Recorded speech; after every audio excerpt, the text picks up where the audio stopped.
You see, the real victim here is not Charlie Kirk. No. Nope. It's the blue-haired weirdos who go on social media and talk about how they have no sympathy or empathy for Charlie Kirk, and then they get fired over it. They're the real victims here in all this. Just ask the New York Times on a Friday morning. I saw this piece from earlier in the week, and I wanted to bring it up because I just stumbled upon it yesterday.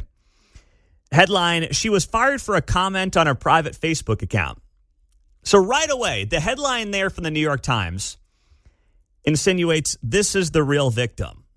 A look at how one state has turbocharged the crackdown on anyone who has criticized Charlie Kirk after his death. Oh, man, it's just... I want to take a deep breath on a Friday because, listen, it's a Red Friday. We're having a good day. But I couldn't let the week end without sharing this story with you because it drives me nuts. It's like there is one victim here in all this. It's the guy who got shot and killed for literally sitting on a college campus and just speaking his mind and giving his opinions and actually engaging in honest debate and seeking out people who disagreed with him, which is something the New York Times wouldn't know a darn thing about. He's the only victim. That's it. Instead, and I'm not going to read this whole thing to you because you'd turn off the radio. That's what you would do.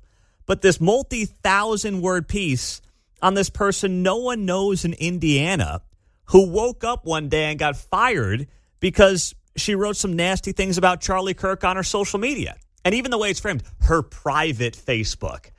Come on. It's an oxymoron. There you go. The internet is not private. Okay? And you are allowed to be fired from your private job for having obscene, disgusting takes on social media. You are allowed to be let go for that reason. I'm not going to sit here and be the judge on that. I'll let your employer be the judge on that. And trust me, I know a thing or two about that. Okay, there are a lot of things I put on social media, on Instagram, on Facebook, on X, and sometimes I say to myself, I think I won't hit the send button there. And honestly, part of the job is to sometimes put things up on social media that I know people aren't going to like, that's going to cause a little bit of controversy. Like it or not, it's part of what I signed up for. It's part of the job. But even I think twice.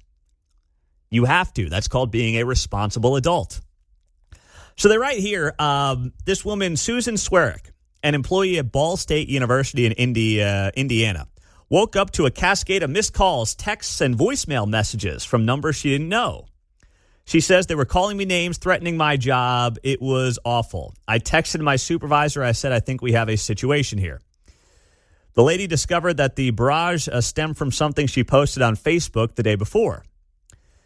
She wrote about Charlie Kirk, saying in part, if you think he was a wonderful person, we can't be friends. Her Facebook settings were private, but one of her followers must have taken a screenshot and sent it on without her knowledge. Once again, my Facebook's private. You have a Facebook, okay? If you really want to be private, don't have a Facebook. These people, man, within hours, Libs of TikTok, a social media account known for transphobic content. Oh, jeez, you can't. They're the ones who unearthed a lot of the nonsense here in the Kansas City area. And smear campaigns against schools, hospitals, and libraries posted it publicly on its popular X account. This employee at Ball State got her first message 19 minutes later. Elon Musk posted about it, so did Rudy Giuliani. Oh, my goodness. They go on the right here in the New York Times that September 12th was the worst day of my life, says this Ball State University employee. The New York Times is writing thousands of words on an employee at Ball State University. The only thing I know about Ball State is that when I was working in Oklahoma, I saw the Sooners blow out Ball State 70-0 in 2011. That's the only time anyone has ever thought of Ball State. I think it's Letterman's alma mater. Oh, yeah. Well, right. You knew that, though. Yes. See, so there you go. You'd forgotten that already. I forgot about that, John. I think Jason Whitlock played a year of football there, maybe. Oh, did he? All right, Letterman and Whitlock. Oh, boy. Murderer's row there. There you go. Sheesh. So, right here, 5 days later, this person at Ball State was fired from her job as the director of health and advocacy at Ball State. One of more than 145 people around the country who have lost their jobs for posting negatively about Charlie Kirk. I'm trying to be really nice here, but I'm just going to say, too, when you read the story and you see the pictures, you'll be like, wait, this person was in charge of health at Ball State? I mean, been a lot of that in the last couple of years. There has been a lot of that the last couple of years. So I don't want to go any further. I'm trying to channel my inner Charlie Kirk and keep it all above board here, but I couldn't help but notice that when I was reading the story here in the New York Times. But this is the kind of stuff that you get. The New York Times would rather write a piece about some random person who was fired from a job for writing nasty things about Charlie Kirk than about, like, Charlie Kirk and his legacy and what it means to millions of Americans and what he leaves behind and humanizing him. They don't want to do that. They want to humanize the bureaucrat at the university in Indiana that no one's ever heard of, no one ever knew, and no one cares about today, tomorrow, or the next day, because that is the angle of the story that they get off on. That is the road that they are more interested in going down than anything to do with Charlie Kirk, and you wonder how in part we got here to begin with. What does it say when the New York Times blankets the Hoosier state with coverage? Right? You went to Indiana for that story? You couldn't find somebody in Jersey there? Yeah, I know. Connecticut? You couldn't find a State University of New York or something, a SUNY or somewhere, a Rutgers. You couldn't have gone across the water there, something like that. Man, that is brutal. But this is the kind of stuff you get. This is the coverage that you get. And speaking of bad coverage, this was commentary made yesterday on The View. So between the New York Times and The View, I mean, they're just on a roll this week. And this was not necessarily about Charlie Kirk, but there was an underlying Charlie Kirk theme to this commentary by The View's Sonny Hostin, accusing Christians of being hypocrites. Let's roll it. Because some people really deserve I am to get against it. the death penalty in all cases. Well, I think In all cases. And that's why I find there is a hypocrisy with certain Christians who are pro-life, but they will pull that electric chair switch. They are pro-life, but they have their AR-15s in their cabinet.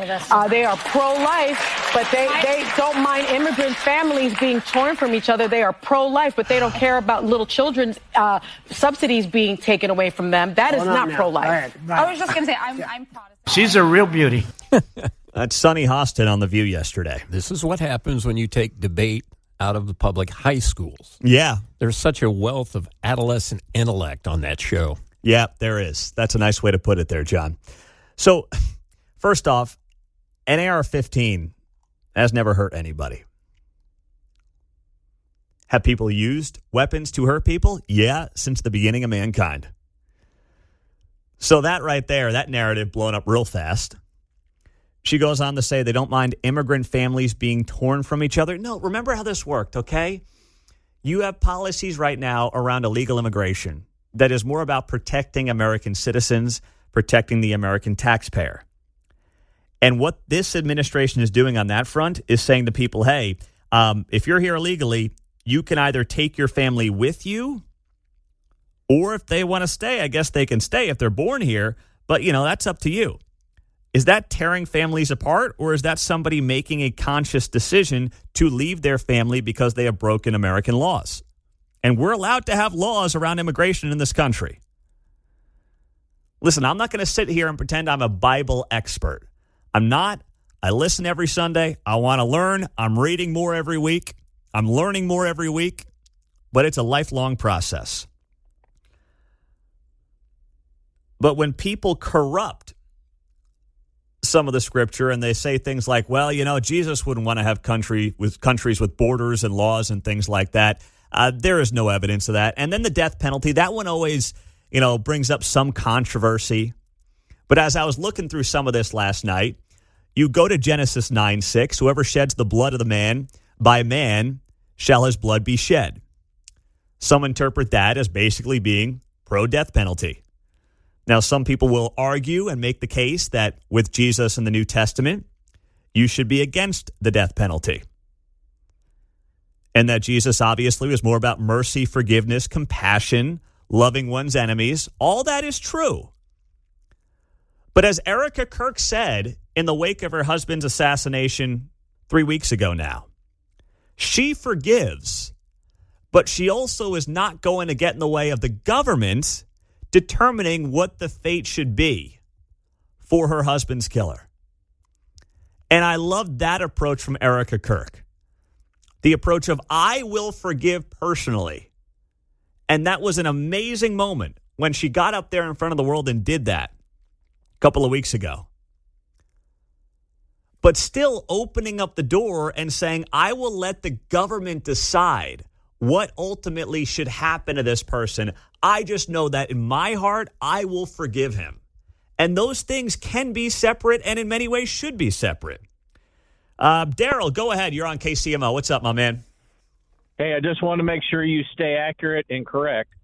Don't forget the AR-15 has killed people. Kyle Rittenhouse got rid of a pedophile and hurt a couple other bad people that were attacking him. And then that young boy, I think it was down in Kentucky, defending his household against intruders, took out a couple of aggressors. So it has hurt people, but it's bad people. Well, and it's people I that mean, are but defending their lives. Daryl, you're totally missing the point. Facts matter. Facts matter. Well, what do you mean? I mean, it's also hurt. I mean, there have been, I'm sure, decent people in war killed by AR-15s. I mean, what are you talking about there? That rifle's never been in war. That is a civilian designed rifle. But my point, Daryl, stop. Come on, you're being a bozo. The point is, a weapon doesn't hurt anybody. Someone uses a weapon. That's the point. We need to stress that point. I did. I literally made the point. Saying facts I literally said a gun, a weapon does not hurt anybody. People use them to do bad things. And yes, people have used them for self-defense as well. Right? We're on the same page here? I don't know. I just I don't get it sometimes. I don't get it. I tried to clarify for you, boss. I said, you realize Pete's saying the weapon doesn't fire itself. That's the only point I was making. Exactly. No weapon fires itself. I don't care about who's killing who with what gun. All right, that's really, I don't want to get into the weeds on that. Thank you. Hey, John, could you keep calling me boss? That sounded really good, actually, on the air. I like that. That sounds good. Mark, you can think of a nickname, too, if you want. Comrade? Whatever you want to do. Oh, my gosh.